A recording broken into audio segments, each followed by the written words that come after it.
بسم الله الرحمن الرحیم. دوستان عزیز، درس امروزی خود از قسمت پروگرام مایکروسافت اکسل آغاز میکنیم. زمانی که ما رن باز میکنیم در رن نوشته اکسل و بعد از او انتر، پس پروگرام اکسل برای ما باز میشه. درس خود رسانده بودیم تا قسمت باردر و در این بخش ما گفتیم که زمان ما میتونیم که از باردر استفاده کنیم که بخوایم برای جدول خود چوکات اضافه کنیم. نو موږ او تاسو ګرانو دوستانو ویلې کله چې موږ او تاسو وغواړو چې خپل متن ته بارډر ورکړو نو کولی شو د دې برخو نه استفاده وکړو. آل بارډر هغه وخت کې موږ او تاسو استفاده کولی شو چې په کلي شکل موږ او تاسو غوښته د څلور خواونه زموږ او تاسو متن څه واخلي، بارډر واخلي.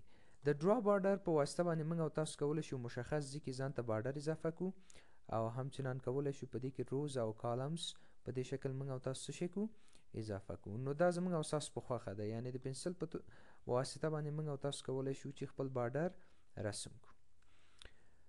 په بله برخه کې موږ او تاسو سره ډرا بارډر ګریډ دا په هغه وخت کې کار کوي ګرانو زده کوونکو چې موږ او تاسو وغواړو په کلي شکل جدول، یعنی دې ته ضرورت نه وي چې موږ او تاسو په انفرادي شکل یا یو رو یا یو کالم موږ او تاسو رسم کړو. نو رو او کالم دا مستقیما خپل رسموي، صرف موږ او تاسو خاص ساحه ورته سلیکټ کوو چې په کوم ځای کې زموږ او تاسو بارډر څه شي راشي. له دې نه وروسته اریس بارډر. اریس بارډر د پنسل پاک په واسطه تاسو کولی شئ چې یو خاصه ساحه یا چوکاټ له منځه ویسئ یا یې پاک کړئ. نو په دې شکل تاسو کولی شئ چې دغه ساحه له منځه ویسئ او یا یې هم پاک کړئ. آپشن بعدی که در این قسمت داریم لاین کلر، یعنی زمانی که ما شما چوکات میدیم به خاطر متن خود، طبیعی است که ما میتونیم که رنگ های مختلف به خاطر ازی چی کنیم انتخاب کنیم. پس شما ببینین اول ما ساحه را سلکت میکنیم، میایم از این قسمت خب ساحه را انتخاب کرده و بعدا بالای لاین کلر و این انتخاب میکنیم رد. شما ببینید که ما میتونیم که به صورت کلی امی تغییرات بالای متن خود چی کنیم وارد کنیم. یعنی رنگ باردری که ما شما اضافه کردیم رنگ سرخ بود و او را میتونیم به این شکل بالای متن خود تطبیق کنیم. موضوع دیگری که در اینجا است لاین استایل، امی خطوطی که باردر از آن تشکیل میشه ما میتونیم که در اینجا او را چی کنیم انتخاب کنیم. شما ببینید با هر تغییراتی که ما برای از این باردر وارد میکنم از اونجا قسمت رنگم گرفت و همچنان نوعیت از او خط هم چی شد تغییر شد. یا شما میتونین که استایل ها و یا نوعیت های دیگر از این خطوط هم شما میتونین که انتخاب کنین. فرض مثال ما میخوایم که نوعیت از این باردرها به این شکل باشه، بعد از سلکشن پس همون بالای جدول ما چی میشه تطبیق میشه. در این قسمت ما میتونیم از آپشن مور باردرز میتونیم که نن انتخاب کنیم، یعنی هیچ باردر نداشته باشه، اوتلاین به چهار طرف، اینساید همچنان به طرف داخل، که این موضوعات است که ما شما کار کردیم، موضوعات تکراری است. بعد از اوکی آپشن دیگری که در این بخش همراه ما است به نام فیل کلر یاد میشه. فیل کلر زمانی که ما بخوایم که همچنان متن و داخل سل چی بگیره رنگ بگیره، پس ما میتونیم که از این چی کنیم استفاده کنیم که معمولا در بخش هایلایت نیست چی میشه استفاده میشه. نو کله چې موږ او تاسو وغواړو چې دغه زموږ او تاسو متن او داخل سل رنګ وانخلي، نو د نو فل لاپشن څخه کولی شو دا بیرته خپل اول حالت ته واړو. و پسې موږ او تاسو سره ټکست کلر ده. خود داخل متن چی نوع رنگ داشته باشه، یعنی ما نمیتونیم که سلکشن در این بخش رنگ بدیم، فقط کار ما با رنگ دادن متن است. ما میتونیم که نوعیت رنگ را و یا کدام رنگی که و دلخواه ما باشه میتونیم اینجا انتخاب کنیم و بعدا بالای متن دلخواه ما چی شوه تطبیق شوه. در این قسمت شما میتونین که از الاینمنت یا جهت متن شما چی کنین استفاده. آپشن دیگه که در این بخش همراه ما سو تکست الاینمنت است که ما شما میتونیم که موقعیت متن را چی کنیم انتخاب کنیم. فرض مثال من قدر ساحه را انتخاب میکنم و بعد از اون مرجن سنتر و در داخل از این متن اضافه میکنم به نام خان. پس شما ببینید موقعیت خان به طرف پایین است. ما میخوایم که متن خان به طرف سنتر چی کنم انتقال بدم. پس از این سو تمام فوکس از این بخش بالای سنتر است، اما سنتر بالایی مرکزیت بالا مرکزیت پایین وسط و مرکزیت پایین میتونه که متن چی بده قرار بده. و از این الاینمنت ما میتونیم که به طرف چپ از الاین رایت به طرف راست و الاین سنتر به طرف مرکز چی کنیم استفاده کنیم. بل موضوع دلته موږ او تاسو سره ټیکس ډایرکشن دی. د ټیکس ډایرکشن په برخه کې موږ او تاسو د متن جهت ټاکو.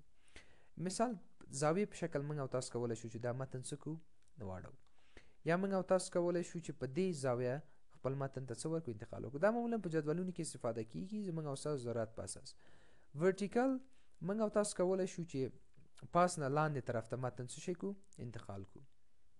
او د روټیټ ټیکسټ اپ دا کولای شو چې موږ او تاسو متن ته پاس خواته جهت ته انتقال ورکو، او روټیټ ټیکسټ ډاون موږ او تاسو کولای شو چې د پاس نه لاندې طرف ته د خط هغه جهت ته څه ورکو انتقال ورکو. نو په دې برخه کې موږ فارمټ سیل الاینمنت په دې برخه کې موږ او تاسو کولای شو چې یو خاص درجه باندې زموږ او تاسو هغه کوم متن چې دی هغه ته موږ او تاسو ورکو.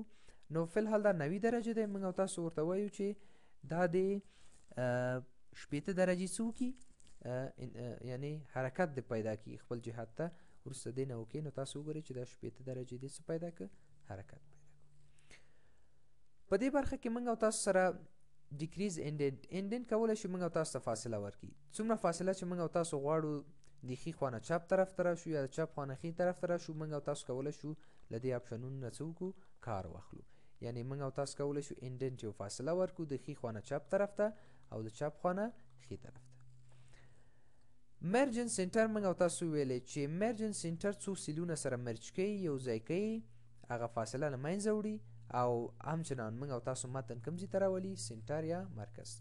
کله چې موږ او تاسو په مرج سنټر باندې کلیک وکړو زموږ او تاسو متن راغی منځ ته او د دې ځای نه موږ او تاسو کولی شو چې خپل متن ولیکو او وروسته له هغې نه دا موږ او تاسو په سنټر کې او څو سیلونه هم سره څه کړه مرج کړه.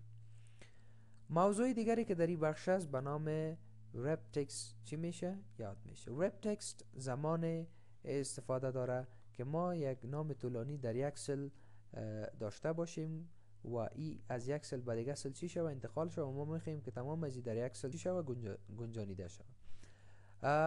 به طور مثال ما میگیم یک نام بسیار دراز الحاج احمد علی نوری. پس ای اسم ما از 1 2 و الی 3 سل چی داشته ادامه داشته. زمانی که ما این انتخاب میکنیم و در این بخش میم به نام رپ تکست بالای آپشن کلیک میکنیم، پس امو نام ما در یک سل چی شد گنجانیده شد و از سل های دیگه چی شد جلوگیری شد.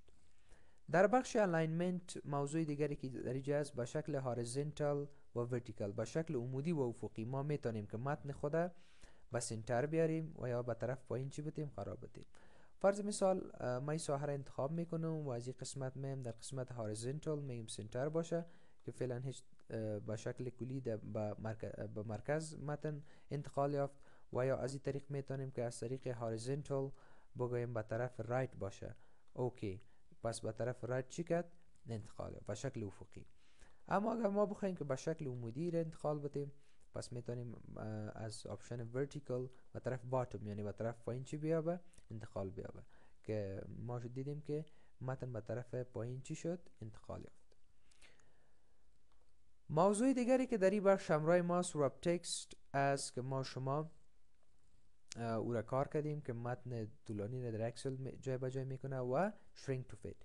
shrink to fit هم مانند رپ تکست کار میکنه، اما این میتونه که این فضای یعنی سل به اندازه کلان نمیکنه. شما ببینید اندازه سل ها را و سل ها رپ تکست اندازه سل را چی میسازه بزرگ میسازه، اما shrink to fit دمو اندازه متن چی میکنه تعیین میسازه و عیار میسازه. فرض مثال ما شما در اینجا باز نوشته میکنیم الحاج احمد